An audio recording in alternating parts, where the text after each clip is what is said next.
You gotta put that somewhere. Ready? She's gonna. Oh. That was crazy. How many countries did you go to when you were there? I went to 3 countries: Peru, Okay. Colombia, and Mexico. Got it. Fuck, I think it went to Okay. Argentina. That was the original plan. Colombia? But yeah, I know. and then He's a big old ass now, imagine. after I went to Peru and I like looked into the flight costs of Argentina and like seeing how far it was from like the direction of home. It's a long country too. It's like a big long country. To get to Argentina. anywhere and everywhere. Yeah, like Patagonia is in like the south, which is where you do like a lot of hiking, and then Iguazu Falls, like this popular waterfall destination, is like on the northern border with Brazil. And it was like I didn't want to pick and choose, like especially because I wanted to go to Buenos Aires, which is like central, more central. So I just decided that if I went north instead to Colombia, I could even go to a third country. So I was like, you know what, I'm gonna go Colombia, Mexico, save a little bit of money on flights instead of going to Argentina. So a little sad about that, but I will go back to Argentina one day. Nice. Have All you right. started?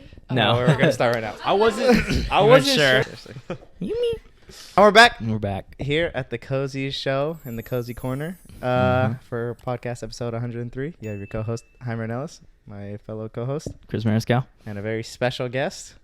You could introduce yourself, actually. Michael Ojcius. Ojcius. Ojcius. Yeah. We also have a couple live audience members in the back that you can't see, but you could feel their presence. Oh, and Yumi. And Yumi, that's just Yeah, left. Yumi. That's Lindsay's dog, which we've mentioned like several times on the show. We mentioned the underbite, but she'll probably be popping in and out. But we have Lindsay and Taylor in the back, Yeah. so they'll probably come hear them in and out throughout the pod. And yeah, So one of many reasons we want to have Michael Ojcius on the pod is he recently decided to quit his job, do some soul searching in South America, visited 3 different countries, and tried some ayahuasca, to Yeah. my understanding. Yeah. So we have a lot of questions about that, obviously. Yeah. So I think we could start out maybe with just like what made you want to do that. Yeah, for sure. I couldn't like definitively specify why I went where I went and like when, but I know that for a while I hadn't been like really happy with my day-to-day in Modesto, working at the restaurant. It was real quick, can you just have it like this? Like, Oh, point yeah, it yeah, there. yeah. Sorry, Yeah, sorry, there sorry. you no, you're good. I apologize. No, it's No, okay. no And worries. no, don't overthink it. So I think I just felt like a little lost, and it had been going on for a while, maybe like a couple years, and then I decided to make the call to just quit my job, not really worry about the financial stresses that I had kept myself here in town, and just do something that I thought sounded really adventurous. And the key thing to that was the ayahuasca, for sure. I had heard a lot about it, and that it can help you solve problems that you weren't even really aware of. Like you can have direction going into it, like a purpose for taking it, but you're never really sure what you're going to get out of it. So I Yeah. guess that's why. Okay. Nice. Can you describe what ayahuasca is? Like, Yeah, I would love for to. the people who probably don't understand. It's so cool. Like, so there's over 100,000 plants Jesus. in the Amazon rainforest, and Mhm. the indigenous people, like thousands of years ago, combined 2 of them. One of them is a vine called ayahuasca, and the other is a root called chakram. And when together, the chakram enables your mind to experience the DMT in the ayahuasca, but apart, they're useless. So it's like, it's Wow. kind of unclear and mysterious why they decided to combine those 2. Like, Mhm. but yeah, so that's what it literally is. Which is bizarre. Yeah, and it real quick aside to that is when a lot of Western people hear ayahuasca, they kind of like think of a drug, like a strong hallucinogenic, but then you talk to like the local Peruvian people, and they all call it like a medicine or like for cleaning. Like that's kind of how they Oh. perceive it. So just like a little cultural difference. I didn't really think of it as like a recreational activity. I was thinking, okay, this is like something that I have to be responsible when taking. Yeah. Cleaning like of the mind and soul, or like I think in what sense? Physically, emotionally, and like spiritually. Wow. Everybody that I took it with sort of had an experience that reflected their life. Mhm. But for me, it was like it was strongly like physically related, because that's been my experience, is like trying to like recover from old injuries. But then again, it's also like sometimes you have emotional stress that's internalized in the body. I don't know if you believe in that, but it was something that they talked about there. So I think there is definitely some truth to it, just like staying tense and not even knowing it. In college, I majored in psychology, and they talked a lot about how like your body kind of is like in charge when it comes to like emotional stress. Like it does manifest in the body a lot, and it's like they're very linked, because people think of like the body and the mind being like two different things, kind of, but mental and kind physical of like health, like yeah, totally exactly different. You know, but it's actually like a lot more linked according to like my professors than people think. But okay, well maybe we should just get right into it then. Like what do you call it, like an ayahuasca ceremony, or like at least that's what the facilitators called it at the agency that I went to. And for the agency that I applied to, called Dream Glade, strongly recommended to anyone curious just looking into it. But they have you apply online first. So I applied online, and before they even give you possible dates, they have to accept you. So they ask you questions like, do you have any history of violent outbreaks, or any history of schizophrenia, or they ask you if you trained a lot of martial arts. So oh wow, I don't know, you guys. You did for a week before. I was like, hell no, I didn't do that. I was like, nah, I'm good, I'm clean. I wonder why they asked that. I was like, do you guys have like a jujitsu master? Yeah. At the camp. Do you think that would have helped? Like, they we're just wanted you to asking be 'cause- in the martial arts, or they didn't want you to have martial arts? Yeah. I think it's just a liability measurement, like if you go on go like if mode you or got something. violent or something. yeah, which is like they good can't luck. take you down because like you're trained, I guess. Yeah, but good luck if you're like in the heat of a trip, like I'll get into that, but you don't really want to walk when you're on ayahuasca. Okay, interesting. But so, and then the last one was, what is your goal for Where's your taking credit card ayahuasca? information? Yeah. Mother's maiden name. Tell them to go rub me that money. And I just said, I just feel a little lost and I'm looking for direction. So that was like nice. everything I told them. And then they're like, and they asked for a picture too. I said, send them a thumbs up. So I sent them good vibes. And then, they accepted me, and they're like, here are the dates you can do. And I was like, all right, perfect. So I like pulled the trigger on like April 18th March 18th through the 23rd. So it's like 5 nights and 6 days total. And this is actually partially why I didn't go to Argentina, is because originally I was going to start in Argentina and then travel up to Peru.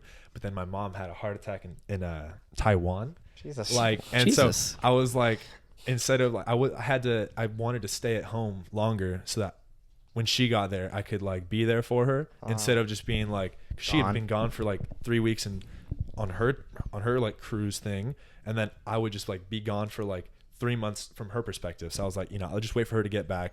And then at that point in time, I had to book the flight to Peru on the 11th. So I ended up staying a week in the capital of Peru, Lima, which is like my favorite place ever. Nice. So I was there for 5 days.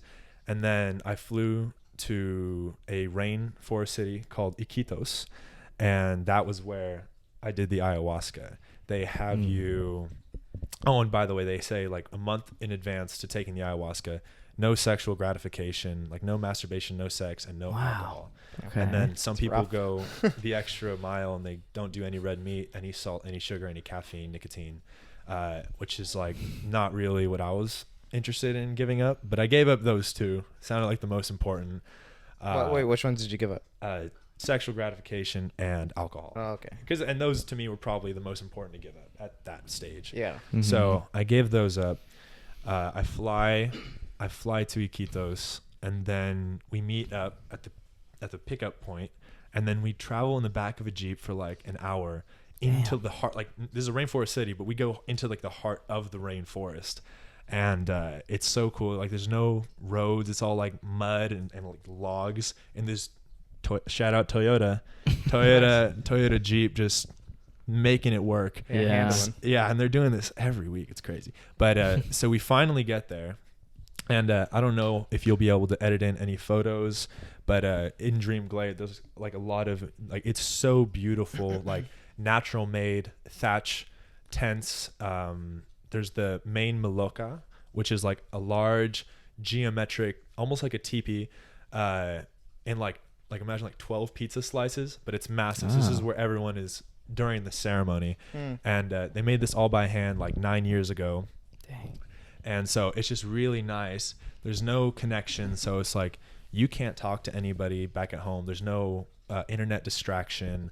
They only feed you fruits and vegetables while you're there, and they have like yoga classes and breath work, sauna to boot. So it's really like trying to make you as healthy as you can be. Yeah. So I think it was jarring in the beginning because you get there on Monday and the first ceremony is on Monday. Is this No the first way. thing you like of your trip? This is like the first thing you do? It was during the second week. Some like relevant things kind of happened in Lima, the first location I went to, that made a big difference when I went to do the ayahuasca. But wanna it's share basically that? the first. Yeah, I would like to. Okay. Thank you for asking. I wasn't Yeah, sure you can't just how to breeze over segue into everything. Oh, no, it's okay.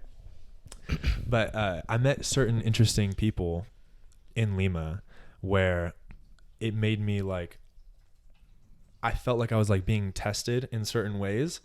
Like one thing that I realized when I was like solo traveling was that, Yeah, because you're by yourself this whole time, Yeah. which is crazy. which was fun. It was great. Like you stay in youth hostels and it's like you're alone, but you're not really alone because most people want to get to know you. Yeah. And when I was at the youth hostel, I meet these people. Like one of them, because I feel like I'm by myself in this new place. No one knows me, like my image in Modesto, where most people know me for like years, right? And I have like Yeah. an image attached to me and my identity.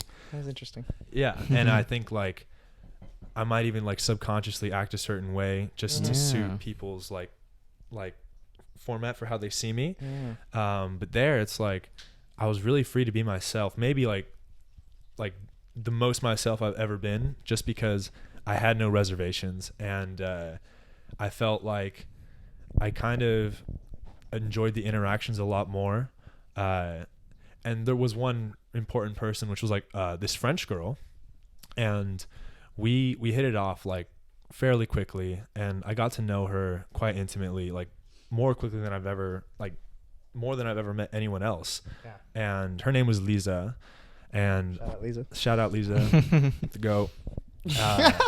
And it was so interesting because like we were joking at the time, like we're travelers. She'd been doing it longer than I had, but like in the back of our minds, we kind of know we are only going to see each other for a few days and then it's going to be goodbye. And I think that both is like, it's sad on the one hand, but on the other, it really encourages getting to know each other as fast as possible. Mm-hmm. And so it was like really nice. And we were joking about like one day meeting up again and getting married. Like it's jokes, but it's also like in the back of your mind, you're like, you're not really sure what's possible or not. Yeah. And so I think I had Lisa in my mind when we said goodbye and I was going to do the ayahuasca, and I knew it was like an attachment. And it's not, ayahuasca isn't just about giving up your physical dependencies like nicotine or alcohol or the sexual pleasure, but it's also like the emotional attachments that you don't realize that you have. And so she ended up, so I say goodbye to Lisa in Lima, and I know that she's traveling north in Peru and I'm going to do ayahuasca, and then after that we're going our separate ways permanently. And so that'll be relevant in just a minute. Okay. Because the first ceremony that I had, it's like the Jeep takes us there. The head facilitator explains us, this is your Kambo, or your Tambo, sorry, Tambo, and this is where you're going to be sleeping. He shows you like the house rules real quick, and then you're literally like 2 hours later, you're in the Miloca doing the first ceremony. Damn. And it's like, it's a little jarring. Yeah. Are the people like that are just like the workers there, are Mhm. they like American or are they from One of them, Peru? okay, so it's a cool story. Both the facilitators there are there because the facilitators prior to them wanted to leave, and they were applicants like me that just came to do the ayahuasca, and they were like, do you want to live here and just work here? Mhm. So one of the guys, Max, he was Italian, and the other girl, Mar, she was from New Zealand. Mm. And Wade, the head facilitator, the guy that owns it, he's an American, but the two shamans, they're indigenous. Yeah. They're brother and sister, like 70 years old. Oh, and they've damn. Yeah, Okay. and they've been doing They've been this doing it. a long time. It's actually like, it's like a dying thing. Like the young people that are growing up, they don't want to be shamans anymore. It's like, I never would have thought about that, but They just want to do something Yeah. else. yeah, they want to like maybe technologically related or Like like be in the in modern- a modern world, Yeah. related way. So we get there, and it's like they ask you to eat light on the first day, so everyone's like hungry, whatever, and we all get inside the miloka, and it's like kind of like massive, like What's the miloka? It's like the Kind of thing, right? Oh. Yeah. The 12 pizzas. yeah, it's like and it's like if you like looking at like beautiful geometry, it's the best place to be. It's like you look up and you Okay. just see like these wooden like trusses holding the ceiling together. It's really beautiful. Did and they make so it like that, like purposefully, I think so. for like the trip's sake? Yeah, I think Okay, interesting. and there might be some history behind it as well. But so at my agency, there's only up to 10 people at a time per week. At the time, we had 9 people. And then there was the head facilitator, Wade, and the two shamans. We're all on mattresses, right? Mm-hmm. And at How were they dressed? how were they dressed? Yeah, the shamans. They were dressed in normal clothes. Really? Yeah, they Oh, looked okay. like people I would have seen in the town of Iquitos. I imagine them wearing a shirt like Jaime's wearing. Were they like that? No, it's Like just- a reverend kind of like. It was Okay. it was They're wearing, very like, the friend shirt yeah. LHL. They loved American TV with the Vans. They were dressed very humbly. I will say, Okay. like plain monocolored T-shirts and and at Yumi 7 intermission. o'clock, hey, baby. At 7 o'clock, they call everybody into the Maloka for ceremony time. This is the first one, It right? was the first on Monday. On the Wow. first day, that On blows the my first- mind. Like 2 hours right after into you it. get settled in, like most of the people that went, it was their first time doing ayahuasca. A couple people were returning. Yeah. The majority of them, it was their What- first time. What's the other people like? Yeah. What do they look like? How old are they? Oh, great question. So there was a couple women, 29 and 32. One of the girls, Tanya, she is like Dominican. She lived in America though. The 32-year-old Helen, also American. We had like a mid-30s guy named Ramon. Tyler was 40. This guy Marius from DC, he was like 50. Dang. It was like and all these different walks of life. Like you might I expect. know they're all over the place. I haven't Yeah. heard like one repetitive place. No, Yeah. And Yeah. I mean, the greatest common factor is American, but Yeah. even then, Yeah. one of them, Ramon, was from like, I forgot where, but all walks of life, like ex-military or like business, realtor, like this guy Tyler, he was like 40. He flew drones. Nice, cool. And then you have like one person who's like kind of a hippie, but Yeah. most of the people were like kind of Not hippies. normal. Yeah, yeah. like kind of defied my expectations. Yeah. But so I'm like in this room at this point, everyone's strangers, right?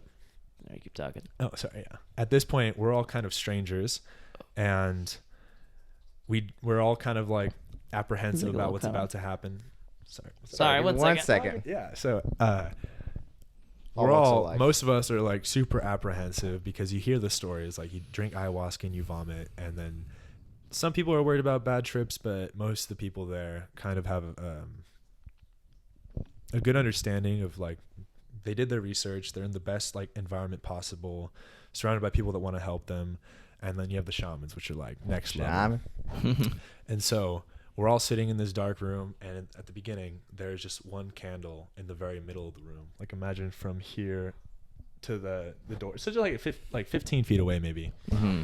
And it's lighting up the whole room. And for the first like 30, 40 minutes, it's just quiet time. Like they didn't explain this beforehand, but like everyone is just silent and like kind of meditating. I guess it's like kind of getting your soul right before whatever's about to happen, right? So I really appreciated it because like I really calmed down and it helped me decide to be brave. I think that was like what I used that time for. And then So like, what's going through your mind right now that you have like this time and it's like quiet and just the light? What's kind of going through your head? I'm like reminding myself of like where I was before I made the decision to take the ayahuasca and why I'm doing it and how important it is to be brave. I get like a little bit of fear sometimes, but then I remind myself that it's not real and it's not justified, and I'm here to stay.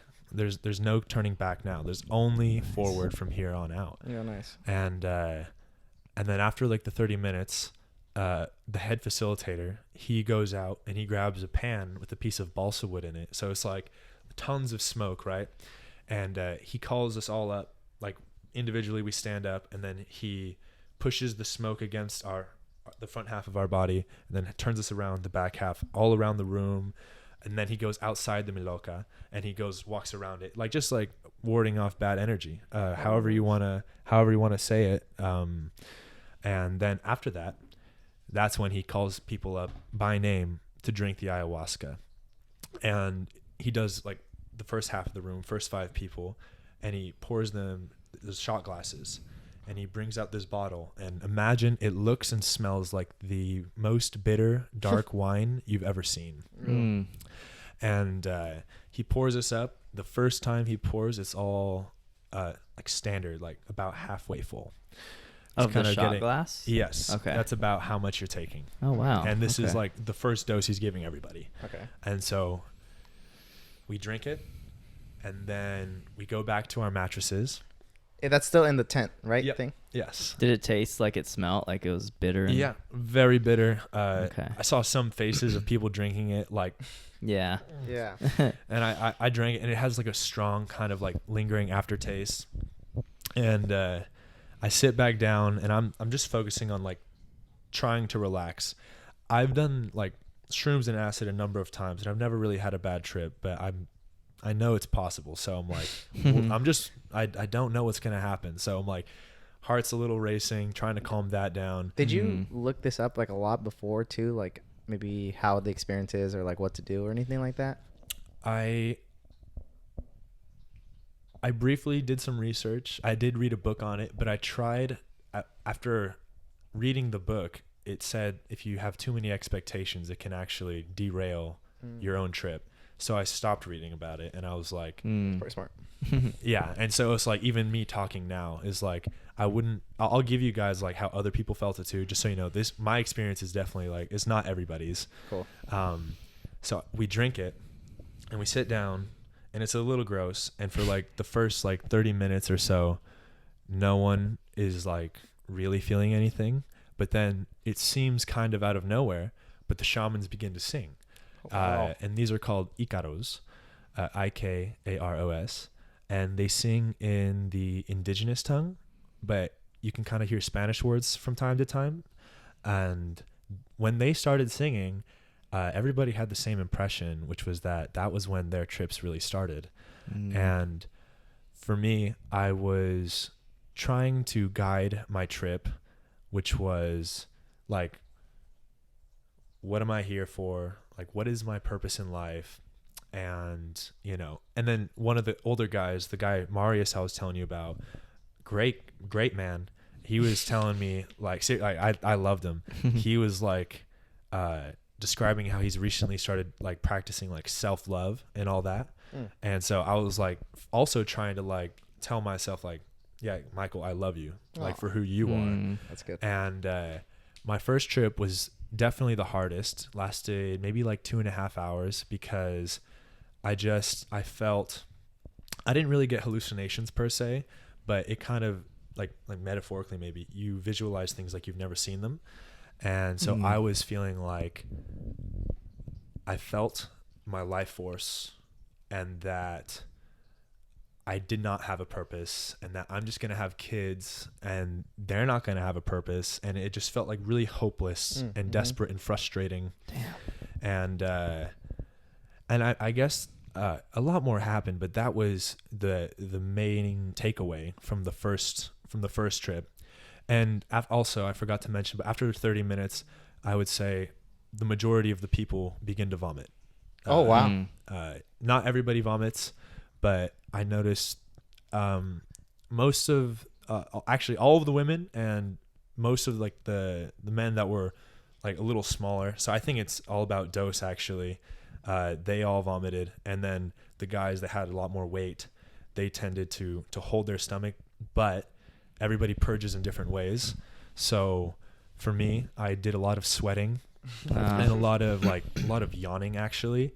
And I guess the whole idea is that you're trying to release all the heat that is being produced because your body sees the ayahuasca is like a foreign substance, almost like a poison. Yeah.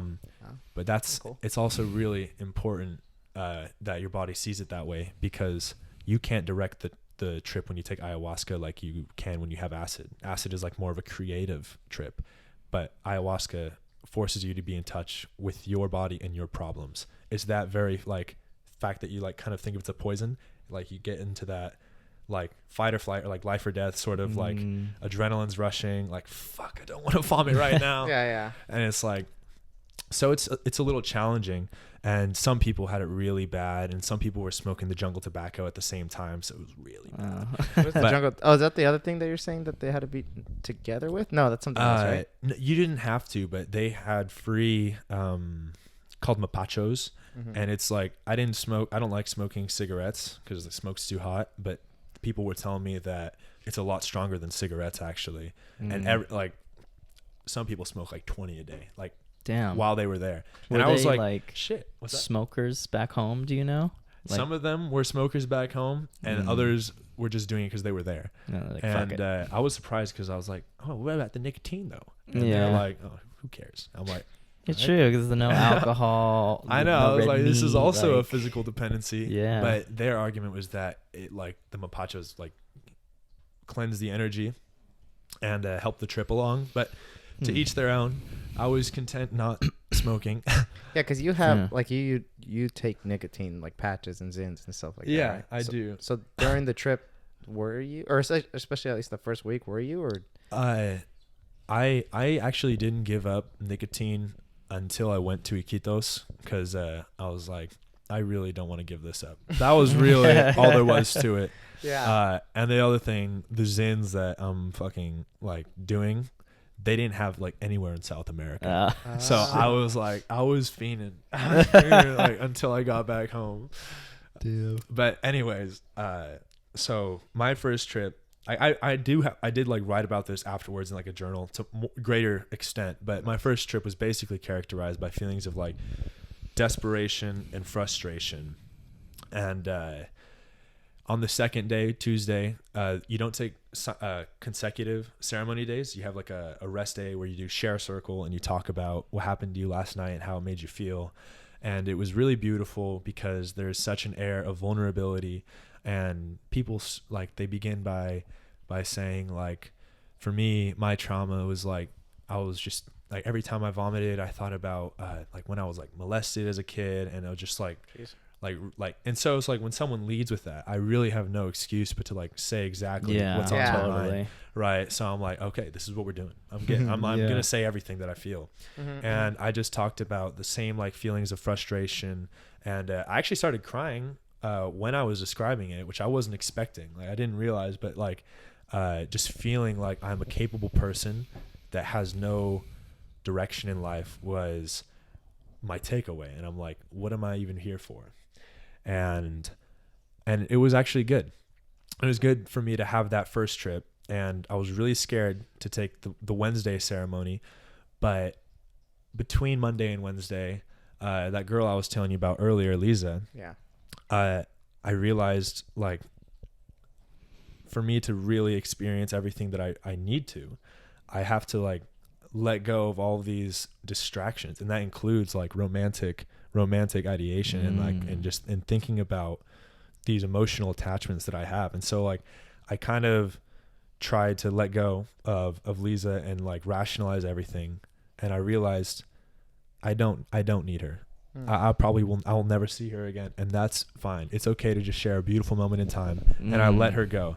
And when I did that, I was able to let go of like even like worrying about my mom and my dad like not being able to contact me because I'm in the jungle and I don't have connection for 5 more days. And like I'm like, this is me and this is my life. This is who I am. I'm gonna be comfortable in my own skin.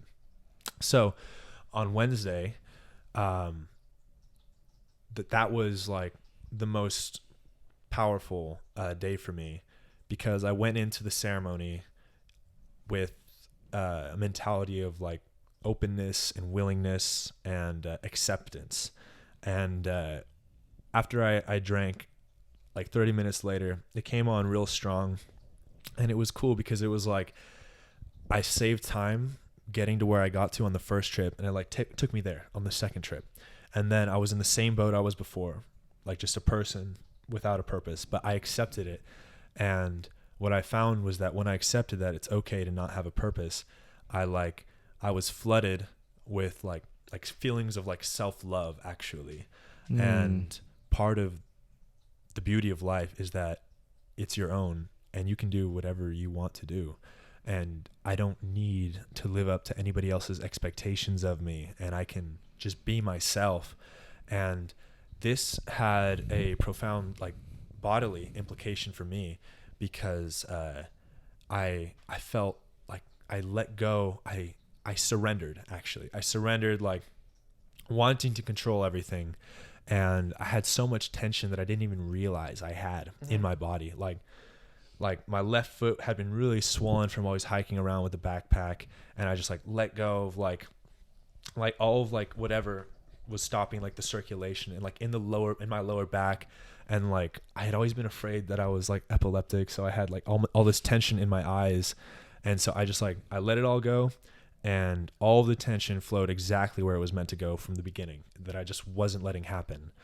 And so I felt the most relaxed I had ever felt in my entire life. Like I think my definition of like relaxation has changed from maybe like idle time in like scrolling on my phone.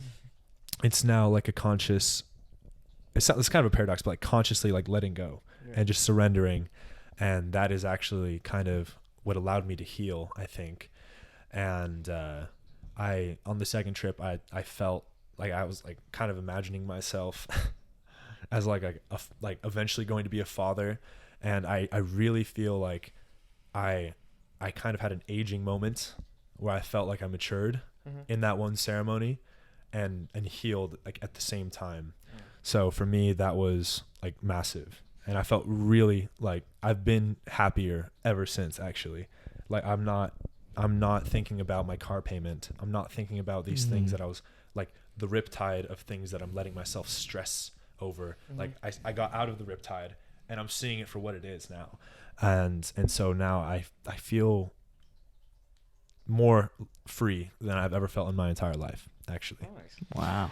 On the third ceremony day, I was scared because I was like, I'm in a good place. What if I get a bad trip? Yeah. But it was just like so peaceful, and it was like I just felt like I got to like breathe and meditate my own body. So that was my experience. But other people also would say like I drank the ayahuasca, I threw up after 30 minutes, and then I felt totally sober for the next 3.5 hours.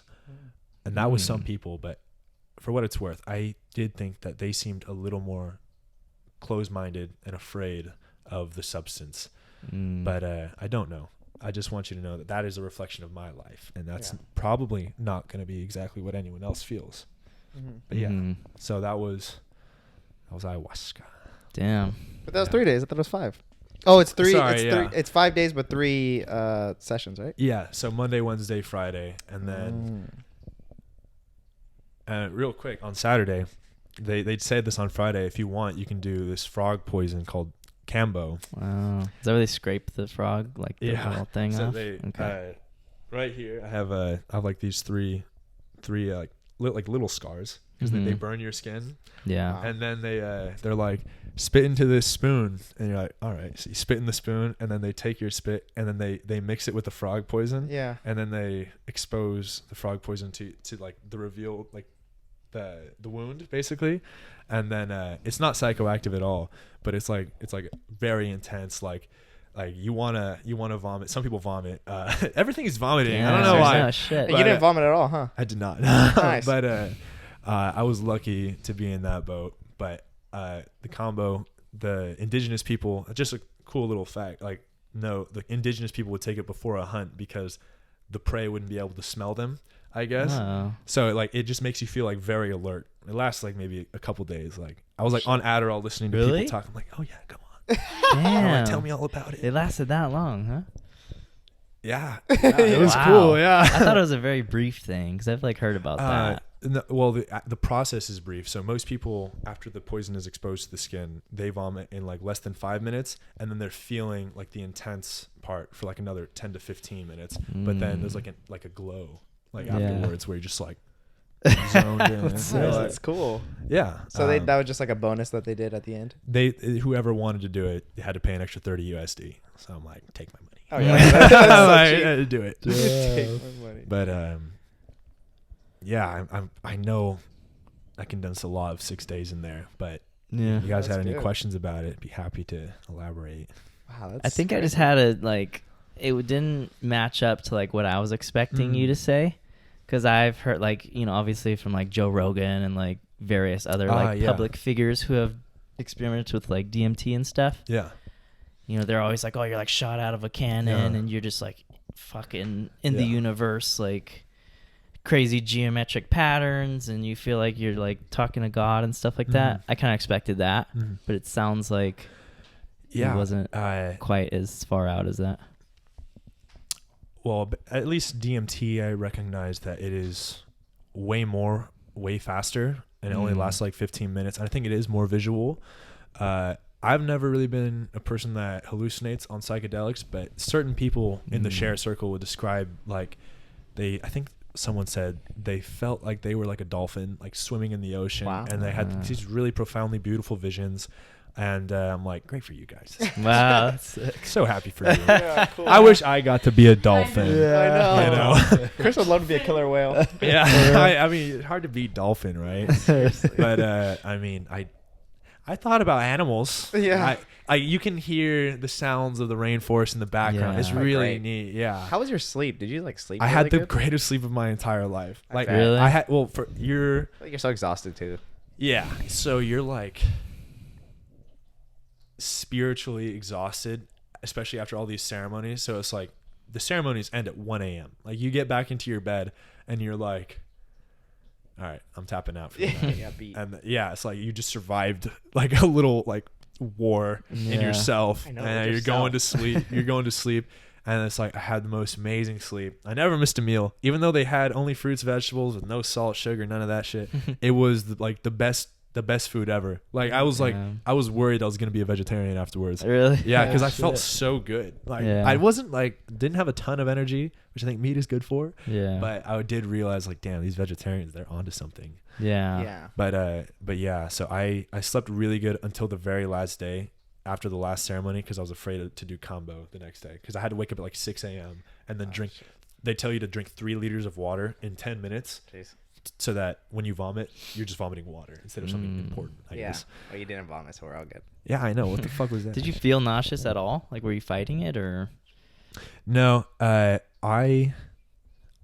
definitely was like really like I was feeling pretty zenned out, to be honest. I was like super like, I think it was because I wasn't worried. I was like excited to feel how it made me feel. I was like looking forward, and so I did feel like a little like a lot of people experience like tightening in like the neck a little bit before they vomit. I maybe got a little bit of that, but really I was just feeling like it pulsate through me. Wow. I should have asked for more like wound, like they can go up to 5 dots instead of like 3 burns, but it was my first time, and so they ask you to do like Probably better 3. safe than sorry. Right, but like fuck, I could have done more. I know. Had 'em.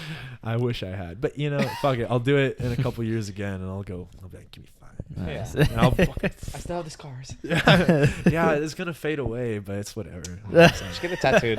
I just like 3 black dots. Like a badge of honor. Yeah. Yeah. Like Wade, the facilitator, was telling me, he was like, yeah, the last guy that came here, he just had rows of burns on his arm. He's just doing that shit all the time. Like, Holy hell. It's pretty cool though, you know. It's like he was like maybe like the indigenous peoples had that, like just hunting all the time. Yeah, I'm sure they're just doing it whenever. But yeah. So that was your experience, huh?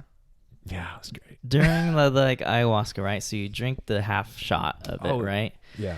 And you said it's like 30 minutes until you kind of start feeling the effects. Mm-hmm. Is it just dead silent like in that time, or how does that work? You hear lighters for people lighting their mapachos, and then and you see like the light when the fire turns on, and that's about it. Okay. No one's talking. Do the shamans like try to guide people or anything like that, or like? Yeah, good question. I'm like a little afraid of like sometimes how spiritually they describe things. Like they'll like literally describe seeing spirits on people. Like one guy, he described like, yeah, I had until last night's ceremony, I had like this big pain behind my right shoulder blade, and then one of them would say to him, I saw a demon on your right shoulder blade. And they don't just describe it metaphorically. They're like, yeah, it was red. Like they describe it with like form and color. And I think that was intimidating for me because my problem with that is then it's not me totally in control. And so I wanted to keep my autonomy in check, like intact, I mean. So I would walk away from those kinds of conversations. But I do remember on my second trip day, which was the most powerful day, I was... you get to a point where you can't really articulate what you're seeing anymore or feeling or experiencing. It's like words don't really do it justice anymore. And it occurred to me, I was like, oh, I need to say what's going on now so that I can let people know what this is like later. And then in that moment, and the shamans, they have this like tool at their disposal. So while they're like singing, one of them will go like, shoo, like, and it's crazy.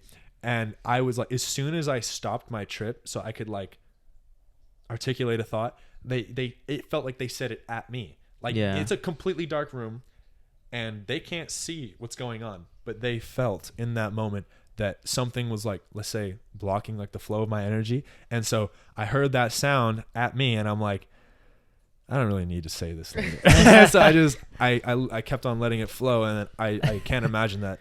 I know that must have been the best thing for me in that moment because it like helped things go forward. God, they're good. It was at you, like they. It felt like it was at me. See, I can't see. This room is like, except for like the light coming in from like the moon or the stars. It's like basically it's like pitch black. Oh damn! Or not pitch black. It's like dark ass room. People look like if you try to see the person to your left, you can't see. You see like a silhouette at best. Was that ever like scary for how dark it was and everything, or no? Not really. It wasn't something that I worried about, but some people did describe like people looking like apparitions when they would walk, like because you have to pee eventually. I had to pee, so it's like you walk across the Maloka to like the restroom, and the facilitator will literally. Because they're so nice. They'll shine a flashlight at the ground in front of your feet, like a small flashlight, so that the light doesn't disturb anyone else, but you can see where you're walking. Yeah. And they'll guide you like to the restroom. So it was really nice how they did that. But it's like, I kind of just stopped using my eyes as soon as like shit got crazy. I was just like, all right, fuck that. Like close your eyes. I'm gonna lay back and just Cause I feel like I'm staring in the like darkness, and I was going through that. I'd start seeing stuff. I feel like even sober you start to even see, sober like, you stare at black, things, and it's right? like you start seeing faces. And then it kind of like it bothered my eyes after a while, like trying to focus on like things moving, and I'm like, you know what? Why am I even bothering with this? Yeah, that's good. That's good. So I did everything for the most part with closed eyes. Yeah. And then after 2.5 hours or so, the facilitator goes to you and asks you, do you want a second dose? And then every time I said, I'm all right. I said, I'm okay. I bet. But the people that didn't experience anything, they would go for the second dose normally. And then the last detail is after your first, like the head facilitator judges how much of the ayahuasca you should drink based on your experience the first night. So like, for the half a shot for the first night for everybody, and then after that he gives like the people that had they vomited a lot, they would get a little less, and then if he thought you could handle a lot, he would give you like a full shot basically. But I never wanted to do the second shot. I was like, I felt very productive wherever I was at, and I was scared of losing that. Yeah. I didn't need to be too dolphin, much. you know. Yeah. I didn't need to. No point to push it. Exactly. Yeah. It's an interesting. Maybe I should have. Interesting takeaway, like the feeling like you didn't have a purpose and like your kids would have no purpose. I was kind of shocked by that. Yeah, it's because like I want to be able to. I think I'm really shocked at how that turned into like a good takeaway. You know? Yeah, it was like paradoxical. Yeah, it was like because I'm like I'm focused on this, and that's the problem. But where my idea of where the solution is was totally wrong. It was like I had to like realize like not having the purpose is what makes this blink in existence meaningful. okay, It's now I like, get it. And so like I in Share Circle, I definitely talked a lot about like body imagery and feeling I was never like quite right, like feeling disconnected in my own body. But then after the second ceremony, I felt like whole, like in myself, in my heart, however you want to say it. Yeah. Like accepting parts of my personality that I think I had subverted for fear of seeing what it was. I just like accepted it and embraced. So I think altogether it was amazing for me. And I don't think anyone really had a bad experience, like a bad trip. I was The gonna shamans ask that. They used to do ayahuasca ceremonies where only the shamans would drink, and they would just heal people with their songs. So it's like you don't need the ayahuasca, but the head facilitator was saying like it might speed up the healing process. Okay. Yeah. So I definitely did that. And if you're like paying and traveling hella far, it's like Yeah. I paid for 1 week. It was $650, about $650, and then 30 more for the combo. And then some people paid for like this special plant diet for like $50 more, which I didn't want. I was like, Is that like housing too? yeah, housing, food, yoga, breath work, sauna. that's nice. Yeah. Did you do Like any a of those nice extra retreat. stuff like the yoga, the Yeah, breath work? I always did it. Yeah. I mean, they don't have like tons of staff there. It's just the two main staff, and they do all everything. that Yeah. shit. They're Huh? good. Yeah, and they were the Damn. most loving people I'd ever met, actually. Like, Wow. it's like I've never felt safer, actually, in my life than in the middle of the Peruvian rainforest. Yeah. Yeah. Wow. That was... Oh, I want to tell you this, too. It's the craziest shit. I hadn't been able to drink, right? And I had become good friends with people that worked at the hostel back in Lima before I went to Iquitos. Okay. And they're like, they want to drink with me. Like, I'm having a great time with them. We're friends.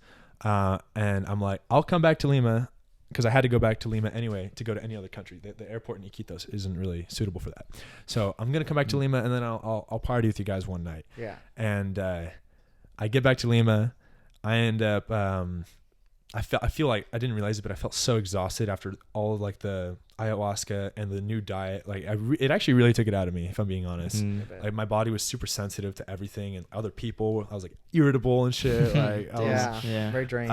this one guy on the fucking flight, this like native Peruvian guy, swear to God, I'm sitting right next to him and he's listening to Star Wars in like full volume right next to me. And like I've never been more pissed off at like the sound of R2D2. Just like, yeah. I'm like, and I literally, I was like, I was practicing what they told me at the resort, at the retreat. Like, next time you feel like anger, feel it and ask yourself why you're feeling it. And I felt it, and I'm like, because this guy is so inconsiderate. I'm sitting, and I was like gonna like ask him to stop, and then I was gonna ask the flight attendant, like, can I buy this asshole earphones or something? Yeah. But in the end, I was like, it's only an hour and a half. Zen. Zen right now. Practice. Come on. So I get back to Lima and I drink alcohol for the first time in like a month, and after that day I promised I would never drink alcohol again. That's how shitty I felt. Really? I mean, I Damn. broke that promise like the next day. What? But the reason is spectacular. You'll get to know this. So you like, found Lisa. so Yeah. Seriously. yeah. Oh, Yeah. seriously? I mean, the reason why Okay. is insane. So Interesting. so like they're like giving me all these kinds of drinks, like the shitty kind of like sugar shots and like wine, and like there's this famous drink in Peru called pisco. So I had a pisco sour and I was feeling like absolute horseshit. But then the next day I'm like, I shouldn't have drank. Why did I drink? And then I'm like, never drinking again. And then Been there. Shit. I'm staying at the hostel, and all the hostels have like rooftop bars. That's just a thing that hostels do. Wow. It's great. It's cool. That's where people go to socialize. And we're at the hostel rooftop bar until like 11 p.m. I'm cooking with the guys that work there. because, you know, it sounded fun. We got some food. And then my place that I was staying at, it closes at 11 because it's only 2 stories high, and you get sound complaints if you're if you're partying, basically. So we go to a different hostel. It's like 5 blocks away, but it's 4 stories high. So you're good. You're not gonna bother anybody. But I get to the hostel, and who the fuck do I find at the top of the rooftop? Lisa. Wow. And I'm like, with another guy. No, okay. Not with another guy. That was potentially possible. All your ayahuasca work just gone, sucked out. That's funny you say that. And the only reason she was back is because that young lady, she got drunk in, it's like an oasis town called Wakachina, and she got robbed. Like, she left her bag somewhere publicly at like 2 a.m. and she lost her phone, wallet, and passport. So she had to go to the French embassy, which is only in Lima. Wow. So she had to come back. Wow. And then when I saw her, I looked at her and I'm like, do I really love this girl? And it was like, no, I don't. And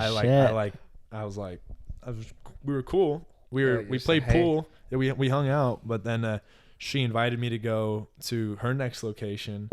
And that was when I realized that I had to leave Peru, because I didn't want to be thinking about, this is supposed to be like my solo adventure where I learn about myself. Not like another person. I mean, for what it's worth, I definitely learned things about myself from her. Like, this French girl is so fucking arrogant, dude. Like I would be like, so this is what I did with this is what I did with my life. And then she'd be like, yes, but that was shit. This is what you should have done. And then you stupid American. Yeah. But it was so like, wow. I found it charming at the same time. I was like, damn. And so I thought it was really fun, actually, to just like slowly chip away at these like strong opinions that she had about everything. Like, she was like, well, you need to go back to college. And in her cute French accent, which I can't do very well. Yeah. But she's like, you need to go back to college and then do this, because in all, like, so many European countries, they get to travel young. Like, they get like gap years and shit. They get like 3 months off, and then in America it's work. Yeah. 2 weeks off. Did Mary have a gap year? I think so. Yeah. We had another guest on. She was from Germany like a year ago, and she had a gap year too. Like, purposely just like the gap year. Fucking traveled everywhere. I was like, damn. Nice. Aren't you so jealous? Yeah. I am. So many European travelers and Australian travelers that were just like, it's just culturally normal for them. And like, people, like, they think of Americans as like so ignorant, because they're like, yeah, you Americans, you guys don't even travel. You guys go on vacation for 2 weeks. You work 50 weeks. You vacation for 2 weeks, and then you're not even traveling those 2 weeks. You're just like getting fucked up at a resort somewhere, or you're like decompressing from the life that you lead. So I think I had the opportunity to see a culture where, even though they have so much less in the monetary sense, they seem to enjoy and balance life so much better. And coming away from a place like that, I think it really makes me want to go back.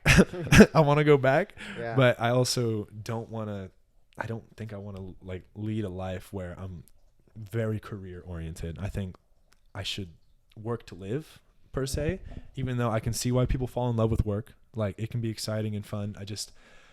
There's so much out there, you know? Mm-hmm. Oh my God. You're making me want to travel right now, man. Seriously. Fucking do it. Leave everything here. Taste of life. You can.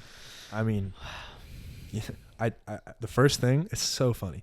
The first thing my dad told me when I told him that I quit my job and I was traveling to South America, in like 2 seconds, he was like, so what are you going to do for work? Like, that was his first. Yeah, that's such an American response. Before like work. Yeah. You know? It's like, before he asked, like, oh, how are you going to do that? Where are you going to go? He's like, what are you going to do for work? I'm like, are you kidding me, dude? But I was thinking about that on my run today, side note. Yeah. Like, I was running, and we were runners in high school. That's how we met. And so, like, naturally, I'm just thinking about, like, my high school days, running and stuff. And I was thinking about, like, when I was in high school, I remember I'd go to, like, family gatherings, and all people would ask me is, like, so do you know what you want to, like, do yet? Mm-hmm. Like, in life? And that's all it was always about. It's like, why is that small talk all the time? It's like, so what do you do for work? It's like, fuck, it's always work. It's always centered on, like, work. I'm like 16 years old, and they're like, what are you gonna do for work? Like, what are you gonna go to college for? And I'm like, it's crazy. Yeah, you know? it's even so draining. Yeah. Yeah. Very centered on that. Yeah, and one more note on like the culture of like I think the Peruvian people, like I got to know them the best because that was like when I don't know why, but I got to know them the best. I wasn't always drunk is what I'm trying to say. Like in Colombia I did a lot of partying and I didn't talk to the locals as much, but in Peru I got the chance to meet the people and like just getting to know them. It seems like they have integrated the intimate parts of life better. Like to them, like it's like people are excited to have a real relationship with you.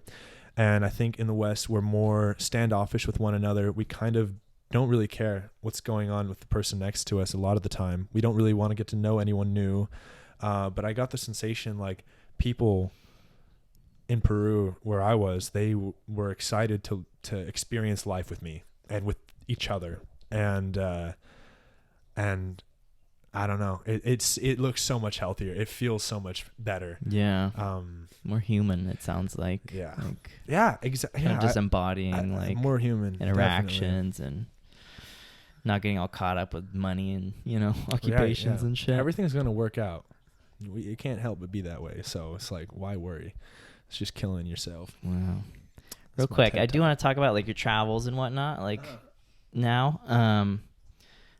But just like, so being back in the States and like everything that happened after like the ayahuasca ceremonies, how have you noticed that your outlook has been different, like just going through daily life? Yeah. I think the biggest thing is I haven't actually felt like stressed out a single time since getting back. I can feel like the worry like coming on, and then I just like realize that it's kind of silly to give it any energy. Like it's going to resolve itself before I know it. So I'm not worried about, I don't know any good examples, but I haven't been concerned about anything. And then I'm trying to give my friends the energy they deserve because it seems more important to me now, like to properly love them and family as well.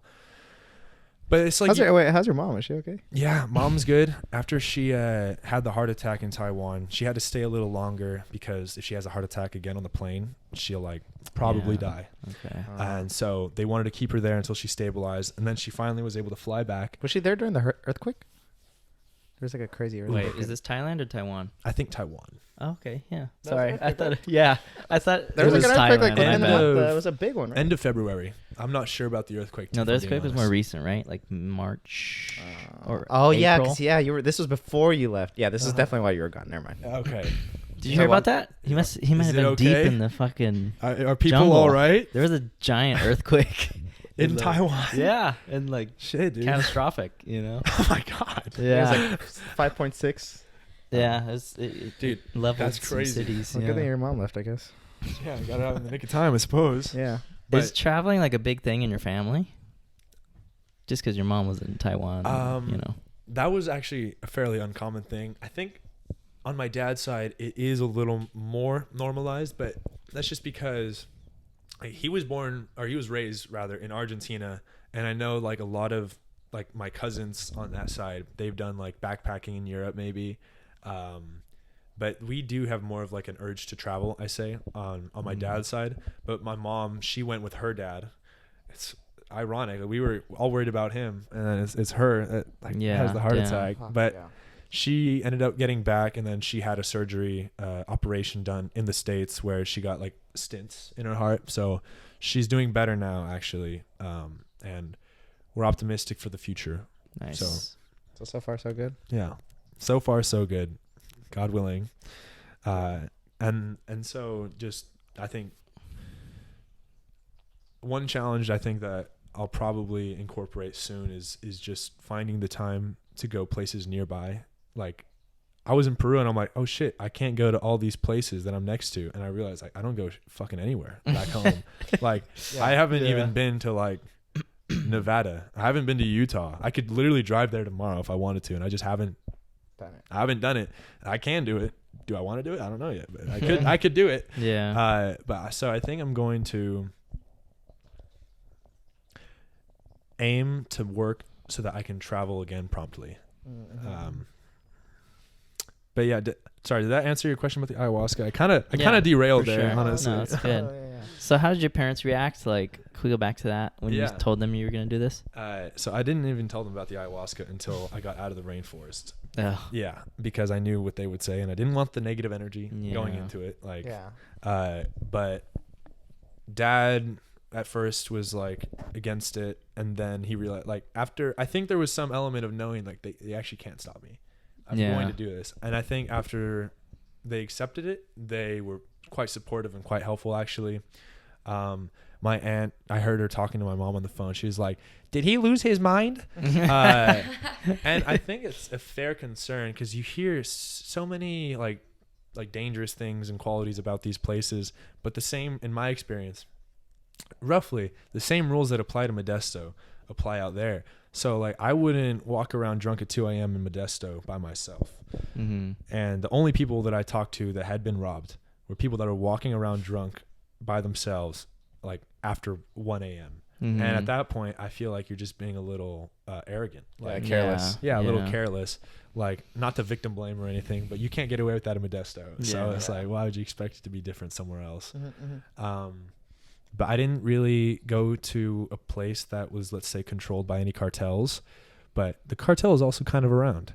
Yeah. I didn't buy massive quantities of cocaine, you know? Yeah. Can I say that? Yeah. Whatever you want. I mean, I didn't buy any cocaine. But if I wanted trouble, that's what I would do. Yeah. And so I'm just there. Techno is massive in South America. I didn't know that. Yeah. But they have the best techno clubs ever. I saw your post and you were like in the club, it looks like, and it was like techno kind of music on.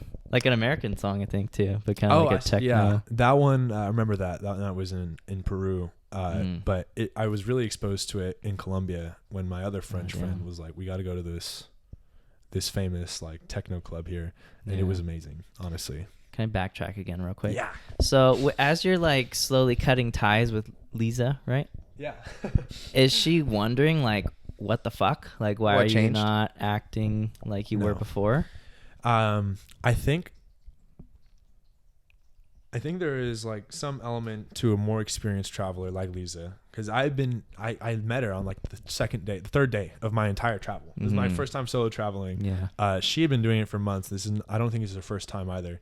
I think she already knows like the odds that she sees me for more than like 3 to 5 days is slim. And so I think for her, she's like neither surprised nor incredibly disappointed by anything that happened. Yeah. And I think I sort of adopted that same mentality going forward in my travel, actually. Like whoever you meet, or if you meet, you might. It's just now.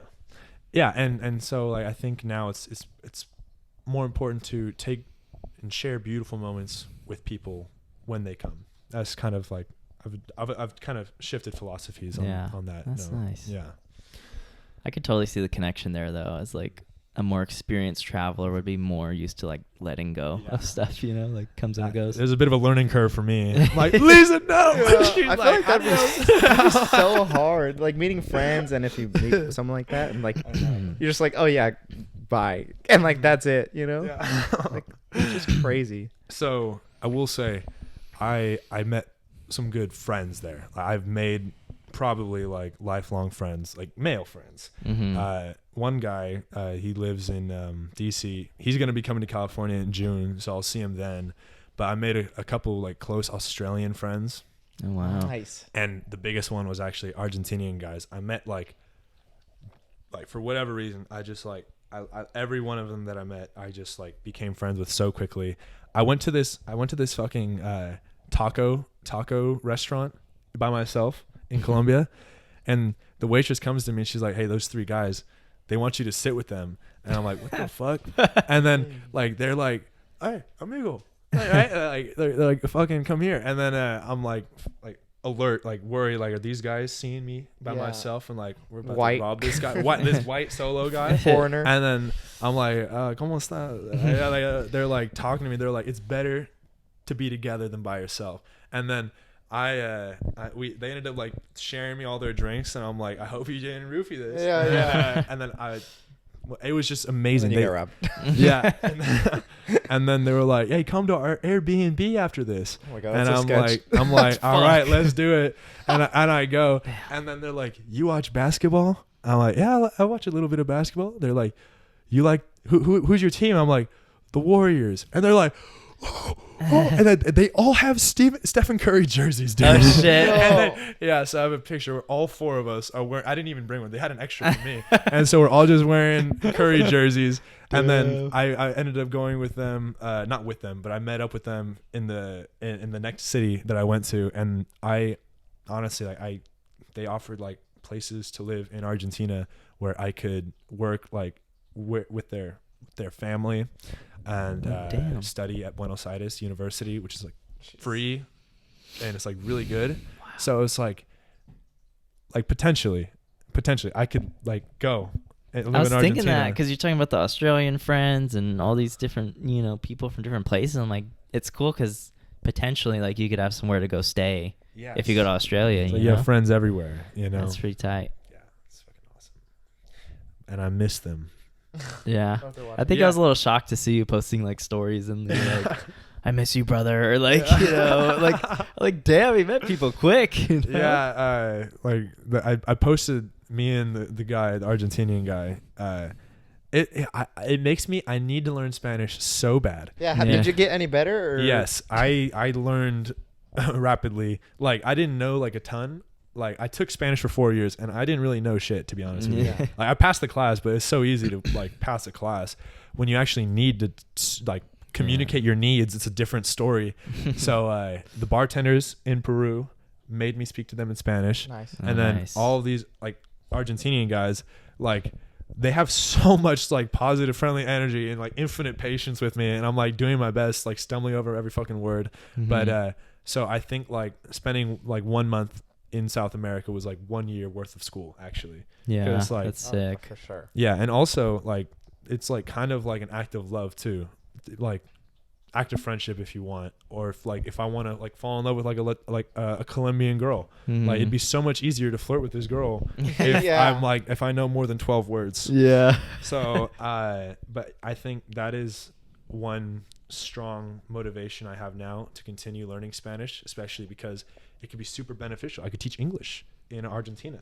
And, you have work in a lot of places. Cynthia's friend is doing that in Spain. Yeah, I was going to say. Teaching English in Spain. Oh, word? And she's been there for Who's like probably going to half be a year. A future guest on the podcast. Yeah. 9 months. Okay. Is she coming back? Yeah. She's coming back in June. Okay. Be like, my boy needs a tutor. Yeah. Like. You guys would get along great. I feel like you two would get along great. Okay. Well, I'll be here in June most likely. So. I believe she'll be on the guest on the pod, so you could. Yeah. She said she's over down. Yeah, you'll be the live audience. I've heard so much about you. Yeah. Yeah. So is there a lot of English down there as well? Like. Yeah, at the hostels especially, most travelers, if they're European, even like most of them know English. Mm-hmm. Like most like French and German people, they all knew English. If they worked at the hostel, they knew at least broken English. Mm-hmm. But then outside of that, you like kind of were on your own. I think I learned how to negotiate a lot better because you're like you always kind of like I kind of stick out as a target over there. Definitely. And so I'm always like I know that they have to try to scam me. It's part of the game. So it's like I learned how to be like they'd be like I need 60 pesos and I'll be like all I have is 30 and they'll be like 40 and I'm like all right, you got it. Okay. All right. But that was a joke, but it's kind of like that Stuff too like where it's that, like yeah. I know this isn't worth more than 20 and you just have to like really believe what you're saying because it's not. On the one hand, like they're selling you shade for $30. You're like, I'm not selling like this chair in the shade. I'm not buying this chair in the shade for more than $5. And then they'll be like, all right, 20. And you're like 10 or I'm walking away. And they'll be like, okay, 10 it is. It's like, so you can't really do that here at the gas stations. I can't really barter this. No, you're in. done. No. You know, Get the fuck out. You got to do that. even if you do that, it's like maybe like the flea market or stuff like that, you know. Yeah. But barely. It's not like you go like half, you know. It's very frowned upon here. I feel like even if you went to like small business, like a flea market, Yeah, or it's like kinda bartering, people would be like, "Are you a fucking like, Asshole? You're such an asshole," you know? Yeah. That's Who interesting. the fuck wow. do you think you are? Yeah. But there's so many street vendors there that it's possible. Like they just like walk around with carts or offer you things, right? And it's like, I just went to the supermarket where that beer was $2 and you're selling it for 10. Do you want 5? And they'll be like, yeah, I'll take it for 5. Damn. Yeah. But Okay. it's all Who had the hustle. best food out of like all Peru. 3 places? Yeah. Peru just had like the best sauces for sure. And actually all the food everywhere in South America seems so much more natural than it did here. Like the fruits down there. Like I never had a watermelon that tasted that good in my life. Damn. Watermelons are so good too. Yeah. Even like they're good here, but they're like heavenly down there. I feel like a lot of fruits are probably more like native to South America, right? Yeah, they're like maybe always in season, like Yeah. equatorial, something like that. True. And I think there's probably less like growth hormone in the meat Yeah. as well. But yeah, I think Peru carried the cuisine, but everywhere was good. Mexico City had like less than $1 tacos. Damn. Turns out you shouldn't eat too many tacos in one day. Like, I learned that the first day I was there. They were just so fucking good, and then Yeah, too you're much. paying for it later. Mhm. Damn. But it was worth it, I think. Wait, so you said you didn't have like nicotine throughout the whole trip? No, I had nicotine. I was just using everyone else's like vapes, to be honest. Yeah. Instead of like Yeah. instead of the Zins, right? Because you said Yeah. there's no Zins. So my fucking oh my god, they were in one city in all of South America, and that was in Medellin in Colombia, and it was like so fucking expensive. You know, like a Zin in the States will cost you like $7. 60,000 Colombian pesos is basically like $15, like $17, and I literally just had to give it to them because it's imported. Yeah. They have to sell it for like super expensive. But I'm realizing like there's no way the local people can possibly buy this. Like that's way too expensive. Damn. But you would think like proportionally it'd be like $2, but no, yeah, it's just fucking way up there. And you still bought it, yeah? Every day, once a day, every day until I was left. We tried Zins on the pod, and it was I talked to you not about it, pretty. remember? I saw the clip. Really? Yeah, it was dope. I was Jaime was more fucked than I was me. laying But down we for put like 2 2 in hours at once because and we I got was just kind of like, impatient. Yeah, we for got our first impatient, time. so we put 2 in. have it on me, actually. Oh god, I have some still in my room. Chris We every only time have- Chris wants to take him every time we do something, and he's like, I should have took some It's Zins. just a fun little. No, have Yeah. you Done it once. have you taken it more than once? No, just one time. I'm gonna do this off camera so mom can't see. Oh yeah, so Scott doesn't see it. Nice. Scott knows my mom. It burned my fucking throat when we did it. Like yeah. something. It was like hot, almost like spicy kind of Spicy feeling. saliva. I was like, that's Rough. brutal. I was so you know? nauseous, dude. Just the whole Dude, time. I was fucked. Like, "Ah, get me out of here. Get me Have out. you guys ever vaped? Barely. A few times maybe, So but like for like example, I feel like you guys jumped into the deep end of like nicotine Nicotine? strength. Definitely. Like so. I even cut Absolutely. my mouth a little bit so I could get in the bloodstream. Did you do that? Oh oh my Jesus. god. Hella But- hardcore. So it's 6 milligrams. They We say got the it's 3 6 milligram times more ones. powerful than a cigarette, or 3 times more Damn. powerful than a cigarette. So it's like- we smoked Pretty a cigar for our 100th pod. We smoked one shit. after, and that was cool. But I was already kind of like tipsy because we were drinking champagne, so it's kind of hard for me to tell. And then last night we went to the casino and we smoked a cigar before we went in, and I felt that. Like I definitely felt like a Little light head rush? little lightheaded Yeah, hell yeah. head rush. But yeah, like compared to Zins, fucking no comparison of like inhaling, a nicotine product versus. yeah, fucking straight eating it. into the bloodstream. When you Yeah. did it that first time over there in Medellin, was it like a stronger effect since you hadn't had something like that potent in a while? Yeah, it was like I you know how they say you chase the dragon? Uh-huh. I found the dragon for a moment there. It's fucked up because it's like like the good part lasts like 2 minutes where it's just like it's burning. That's actually, I mean, talking about addiction. Dude, oh my god. So there was this girl in Mexico City, and we're at the same hostel, and we're talking on the rooftop about addiction, right? Mhm. Actually, it's about nicotine. because my friend, like I was so lucky, an American guy had brought Zins, and he was thank sharing God. them with Yeah. God sent. And she's talking about like the dependency,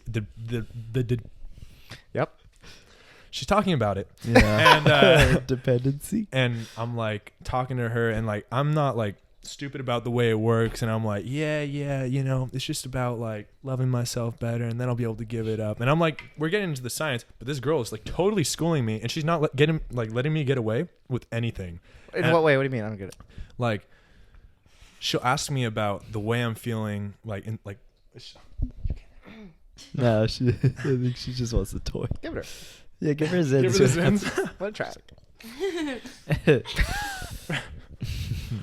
But I would just be like, well, it's like, yeah, I think I do it because I'm like, it's a form of escapism, right? I just get bored, and then I'm like, I want to feel a little different. And then she would analyze that and be like, and it turns out she was a therapist. Oh shit. And, yeah, and she was just like stopping Where's me she with all from? my bullshit. She's American as well. Oh wow. Okay. Yeah, no, she was really cool, like really smart. Totally like made me feel like shit for doing them and seeking them out. Damn. Oh wow. Because everyone there was vaping, except for her. And she wasn't being judgmental. She's like the most mature person ever. It kind of pissed me off. I felt so insecure. Wait, Oh, did you say she was addicted to something or no? She wasn't addicted to Oh, anything okay. as far as I could But tell. you were talking to her about it. Got it. And she was just kind of like analyzing it a little bit. Yeah, like perfectly. Oh, wow. like walking me through why I'm dependent on it, and I'm like, yeah, you're right. Yeah. As I pop in another, or something. Yeah. I'm like, yeah, you know, you're totally Uh-huh. right. Yeah. I can't do this forever. So did you do any other like dating? Yeah, I did. Anything? Because okay, so you only did the Lima for a week, and then you were in like Icarus, Iquitos. Iquitos. Icaros are the songs. Yeah. Oh, okay. For another week, Yep. and then you stayed for another a month and a half traveling around that area. Yeah. Right? So in Lima, when I came back the second time, I ended up staying like 3 days because I felt like tired yeah. after Iquitos. And then I was in Colombia a total of like 2.5 weeks, and the first stop was Medellin. And Medellin was there was like talking about like dating or whatever. Mm-hmm. There Keep was them, like sorry. Just keep. Oh, going. I'm sorry about No, that. it's okay, it's okay. there was like a girl Spice where is I getting felt to you, isn't it? yeah, no, don't worry, it won't last long. Okay. We're almost to the end of it. Spice. I'm like forgetting how to talk, like stuttering, like, and I felt like it's like 4 a.m. after a night of partying. I'm at the top of the hostel, watching YouTube because I can't sleep. Yeah. Not expecting anyone else to come up, and then these 3 people come up, Mm-hmm. and white guy, Colombian guy, and a Colombian girl, and I'm like, "What's up, guys? I wasn't expecting any company." Yeah, 4 a.m. is crazy. Yeah, and then we all sit down and we start talking, and the girl Astrid, she only spoke Spanish really, so me and the other white guy were like, yeah, we're down to practice Spanish anyway, let's just talk in Spanish. Oh, nice. And so we start talking. I do my best to describe to her about like my recent ayahuasca experience, and like how I feel like I'm sort of the way that she put it was like, it sounds like you're undergoing an emotional transformation, and I'm like, yeah, that's pretty accurate.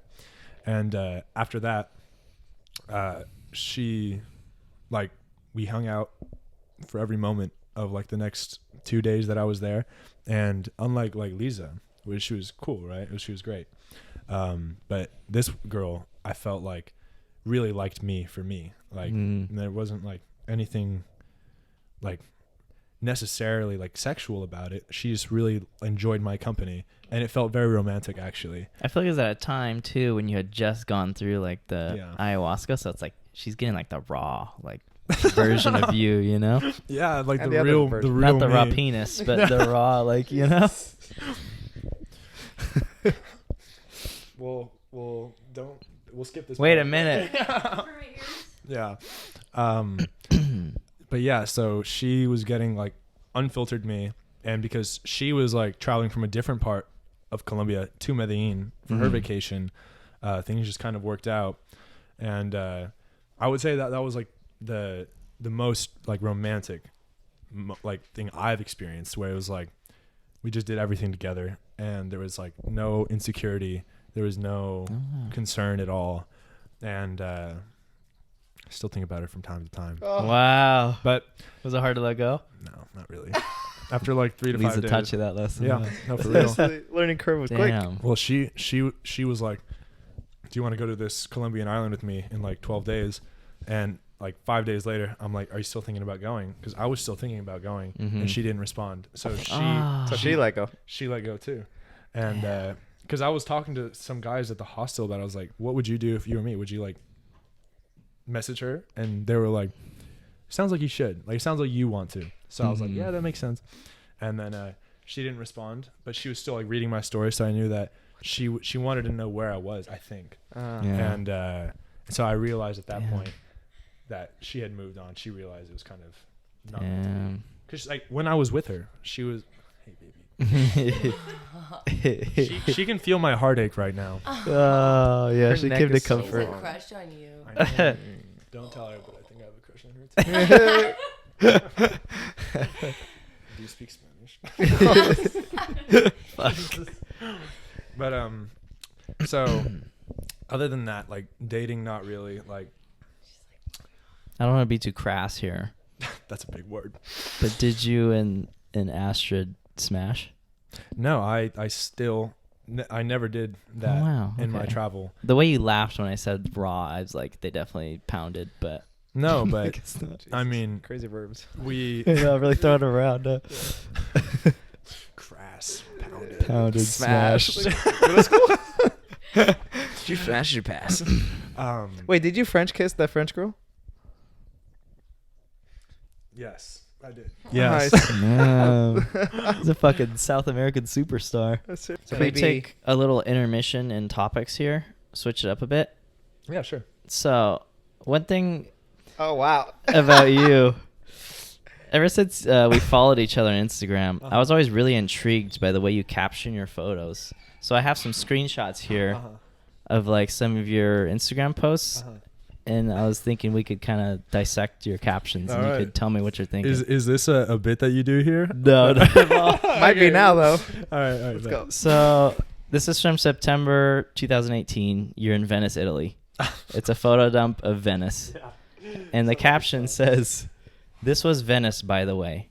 Too bad I couldn't take a picture of its smell." What does it smell like? Oh man. I mean, it smelled like a lot of water, actually. Like that wasn't like meant to be sarcastic, but like I didn't take it that way. kind of musty water. Like ocean type of beach smell? Yeah, like I think it is actually ocean water, right? Isn't that the sinking? Yeah, that's the one. I'm so curious how you build a city like that. They did it to make. How do you build shit underwater? I don't get it. How do you build concrete underwater? How does it set? You right? know? Like, Who thought this was gonna last? or like bridges. How do you build a fucking bridge like underwater? I just don't get it. It doesn't compute. I get it. I mean, I get that. Lindsay Actually, I got fucking it. knows. She's like, well, actually. She's like, I figured it out a long time ago. Okay, so it's musty kind of smell. Yeah. Okay. And now you have a graduation photo dump. High school graduation, I assume. Captioned odds, ? What's that all about? Oh, I made 2 consecutive posts, and the yeah. first one was captioned odds ? And then the second one was pretty good, honestly. Pretty lucky, honestly. Oh, pretty lucky, honestly. I have that one here as well. Oh, dude, I thought I hit him with a curveball. He only knew the first one. That's why he doesn't get it. We're podcasters. We research, bud. Ah, shit. What was the thought process behind the odds ? What I was thinking when I wrote that was like the odds that I got to know all these cool people. Oh, nice. But I was like, I'm gonna be very vague and mysterious about it. Yeah, very mysterious. Yeah. Graduation odds. And then Odds the with pretty a lucky, zero. honestly, is that kind of along the same lines? Yeah. Like you were pretty lucky. Yeah. The odds were that you're pretty lucky, I guess. Yeah, honestly, now that I look I thought you were back talking on about it- graduation, honestly. I thought you were talking about like odds of me graduating. Me too. Oh. What is that? Well, if you guys ever see this, now you know the truth. Yeah. That's all I had was just those 3. Yeah, no, those were in my like. See, it's like you don't know who you are during those days, and so Yeah, Definitely. you really don't. no, I never posted like as much as I did on Instagram stories as I did like when I traveled to South America because everyone was doing it, and I used to be like cynical about it. Like I felt like oh, people only post for like validation or whatever. And then I realized like you shouldn't, that's not the thought process behind like these posts. They're just showing the people that are going to care about these posts where they are. Yeah. And the people that have a negative reaction don't even think twice about it. Yeah. Yeah. I mean, how many stories do you just skip for like 1 second? You're like, I don't think about it. You know? Yeah. I mean, there's people on my Instagram that I don't even know. I'm just like, who was this? Yeah. Yeah. I'm sorry. I'm sorry. Have questions about the hostels. So we have those in like America, right? Yes. Like Northern America. Sorry, very ignorant American here. Fucking Americans, dude. Fucking. But that's like a pretty cheap way to travel, right? From what I understand. Where I stayed at majority of the time, it was like an average of $10 a night. Oh damn. Yeah. Okay. Sometimes less. And they have like everything you need. I only needed like a shared room, which is like the least expensive way. So like I'd be sharing with like 5 or 7 other people, and then they have communal showers, which are they clean them every like the good places clean them every day at the same time before like after checkout. And then sometimes they offer breakfast. Sometimes the water is drinkable. Other Sometimes. time, yeah, Oh, damn. yeah, they'll tell you. Okay. They'll be like, I drink it. I'm fine. Yeah. So I'm like, oh, I'll take my chances, I guess. The only place I did not drink the water ever was Peru. I didn't see any of the local people drinking the tap. It's all like bottled water. Yeah, that was annoying. Okay. Always buying bottled water. Damn. You learn to go to supermarkets real quick, actually, because you save a lot of money. Supermercado. Exactly. Mhm. I didn't know you were fucking fluent, dude. I'm Jesus not. Christ. I just took Spanish in high school. No, exactly. They have like at the hostels they'll sell you water. Like to give you an example, in these Colombian hostels they would sell you like a water this big for 5,000 Colombian pesos, which is like $1.50. So you're like, oh, $1.50. That's not that bad. But then you go to the supermarket and you get like a half a gallon jug for 1,000, which is like 30 cents. Yeah. And then you realize like, even though it's not a lot to me with my American dollar, I can save so much if I do this like properly. I didn't do a lot of cooking because I never like. Jesus, that they said cocaine. Me too for a second. No, I'm like I did a ton of that. No, I'm kidding. I didn't do a lot of cooking because I never stayed in one place like long enough to justify the purchase of like 20 bacon and 12 eggs or something like that. Because like I'd have to eat it in a day or something or 2 days, and I wasn't like. Yeah, that makes sense. But generally, the food there isn't too bad. Most people didn't cook, I will say. Yeah. Until you meet the girl that traveled 3 years and is a digital nomad. Yeah. She cooks. But it's like cheap enough where you could eat out like pretty often. Yeah, especially the menu of the day. Wherever you go in South America, they usually have like these local places where they sell you a menu of the day. It's like 2 courses. They bring you a soup in the beginning. They bring you like a certain kind of juice. And then you just pick your protein, and it comes with like rice and beans or lentils, plátano, like fried banana almost, and a salad, and it's like $3. Dude, aren't the platanos so good? They're amazing. The question? Hey, can you turn on the mic? You in the back? Miss with the butterfly shirt? It's been on the whole time. Okay, great. That's interesting. That's fine. It's okay. It probably didn't pick up. Yeah, you guys weren't. Yeah, question. Yeah.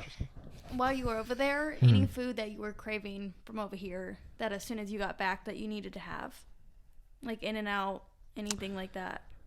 Just Zins, man. Yeah, it was just the Zins, honestly, like because I was surprised they don't have burritos like anywhere down there. It's actually like a gringo thing. It's like a Texaco. I always heard that, but Yeah, it's nice to have it confirmed. Yeah. So like even in Mexico, burritos are really hard to find. They just eat hella tacos. But I don't think there was any. God bless you. Do you need a tissue? Sorry, there's so much spit. Do you need a? You look fine. Is it ew? I'm sorry. I was just I covered. How natural. did you even see? That was just what left my lips. I did not mean to like shame you. On my own show. There's just so much. Oh my god. How I covered? Oh, it went like under. I saw it. God damn it. I'm sorry. Okay. Sorry. So No, no you're- cravings like In-N-Out No. or- What did you get homesick, or what did you miss about home? I missed the people. I miss Taylor, guys. Like I just needed to like let her know I was okay. But I missed the friends, the family, and I was really ready to be in a place where I could have a routine again. I think that was a big thing, because like not having access to the gym started to bother me, and like just using their calisthenics parks to work out. That's cool. It's cool, but it's also it's nice to have like a place where you feel safe with weights maybe, and being able to have a normal diet again was something that I really missed, because you never know exactly what you're going to eat. Did you lose weight or anything? I think that I had started gaining weight, and then I dropped weight after Mexico, and now I'm back to exactly where I was before I left. Lindsay, why don't I turn on the mic and get close?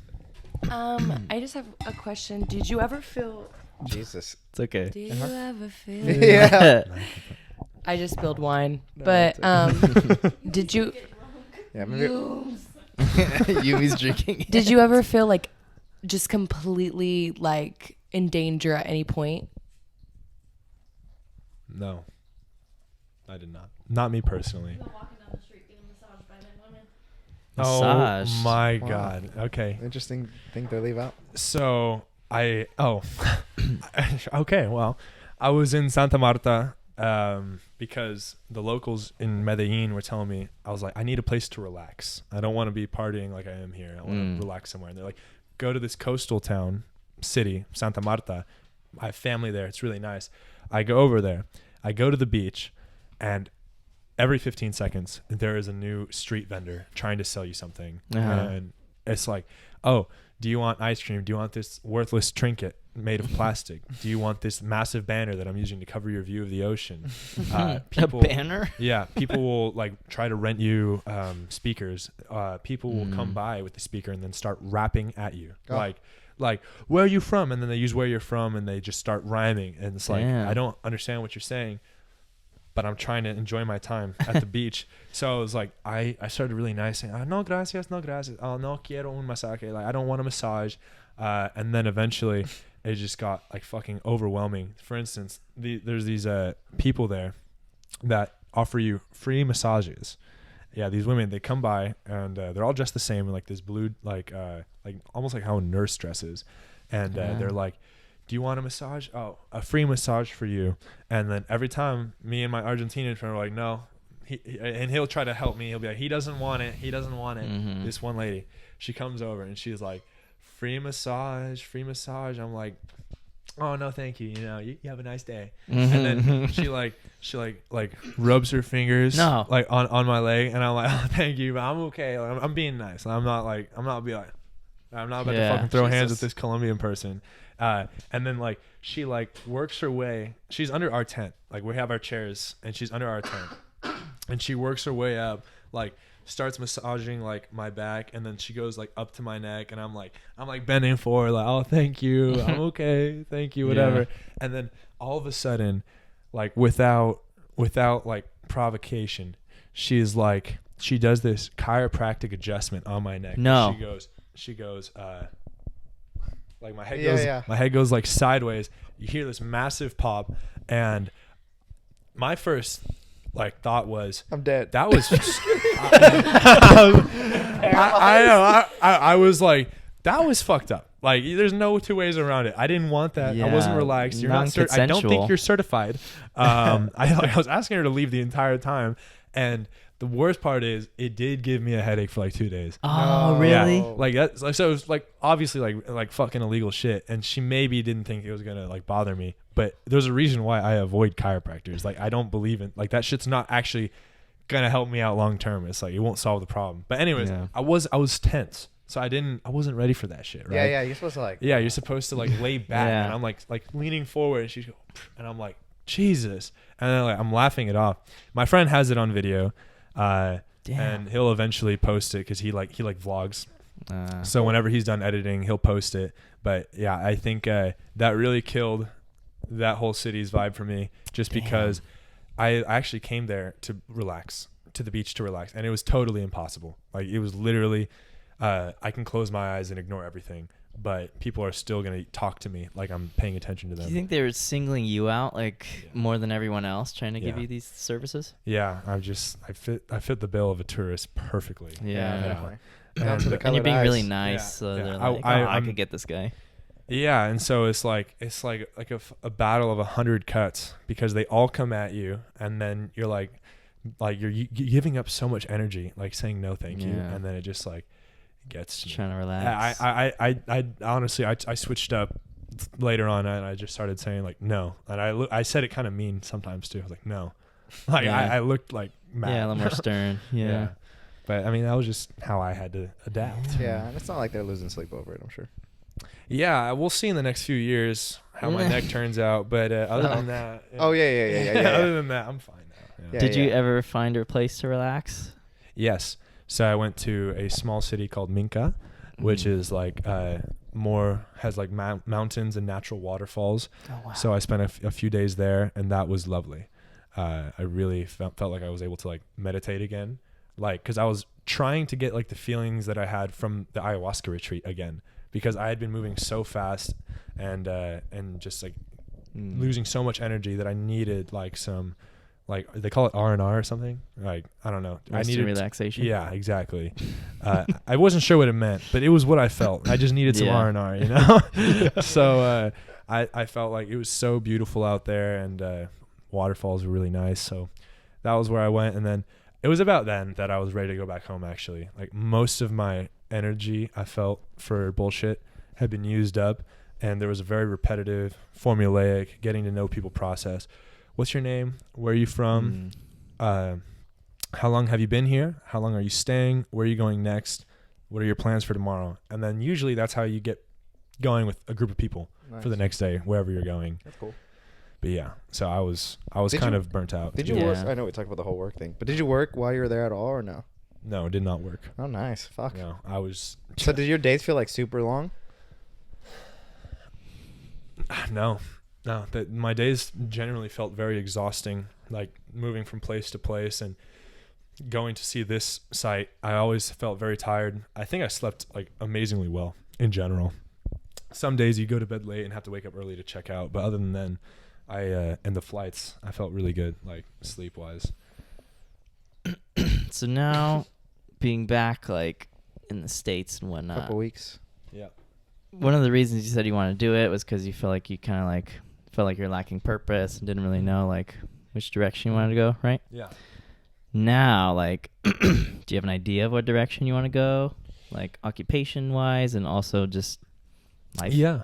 I think the biggest takeaway, ironically, has been to stop worrying about it and just enjoy the process. I think I'll be working at a physical therapy clinic as like an aide or technician, which requires no school or degree. I've always gotten jobs walking into places and asking for a job. Like I don't like the online stuff. So I'll just walk into like, let's say Golden Bear, and then be like, I saw in a vision I was meant to work here. Yeah. And then they'll be like, well, we have to take this guy. And then in the night, because right now I think I'm so motivated to travel again. I think saving money is going to be much easier. And living. And having a goal. Yes. And living for less. Jesus. And then I'll probably work a second job in the night and then enjoy it while I'm doing it. Nice, man. Nice. I feel like that was a very poetic way to end it. Are you anything else you want to say? No, unless you have more questions. But other than that, yeah, I feel like I really got a lot off my chest. Yeah. I feel like there's 1,000 more things we I could know. ask. I feel like I could but- go so much more deeper, but I think with just timing, if we could always have you again. That's what we tell all our guests is like we could always just do it again. You know. Yeah. Awesome. More about the Talk about traveling because you travels did go more. a lot of places and stuff like that. And I'll see you guys around, podcast or not, so we can always. Yeah, talk in the that's true. future. We could just actually It'd be talk. cool to do like a check-in or something. Yeah. Like, Are you still where is he okay? now? Michael. Oculus. Oculus, yeah, there you go. Michael Ojcius. That was good, yeah. Ojcius. Ojcius. Fuck. Ojcius? That wasn't good. What the hell? I was so off. It was a great attempt. It was great effort. You want to say anything and then I'll close off? Just thanks for coming on. It was cool. Like we for talked having me. about, it does not seem like it was that long ago when we like were at jiu-jitsu talking about this journey before you went. 3 months But ago. Speaking of jiu-jitsu, you got to come back. I want to come back. I'll offer that. I'll definitely talk about that later. But Okay. you know. yeah, but immediately I was like, dude, that'd be so cool to have you on the pod and talk about it. So thanks for coming on. I really Appreciate appreciated this. Yeah. Thank you for Yeah. having me. Yeah, just want to say thanks again. you know, we've hung out a couple times, but we're nothing super crazy. So it's cool to have a big jump and you come on the pod and talk about something so intimate and all that stuff. I feel like we've really bonded. Yeah, I know, and I love to hear. Sick. I loved hearing the experience. Definitely nothing I've ever even like heard of besides the movies, you know.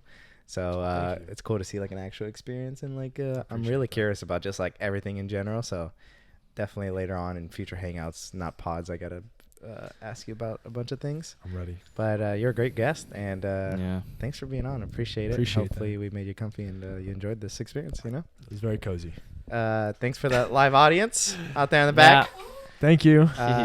Anything you guys want to say, or are you guys? All right, they're all good. All right. If you guys are watching this, thanks for watching. It's our 103rd episode, right? Yeah. Subscribe if you guys are new. Subscribe if you guys are just watching for Michael. Subscribe Liza and the Colombian girl and his friends. Lisa. And Scott, if you're watching this, subscribe too. If you have actually don't subscribe. block us and never watch another one of these videos, please. And yeah, I mean, maybe try ayahuasca if you guys want to, and or try traveling at least. That seems like a good takeaway, traveling and live in the moment. But see you guys next time. Peace. Peace. Peace. All right. No ad. All right. All right, guys. That was hard.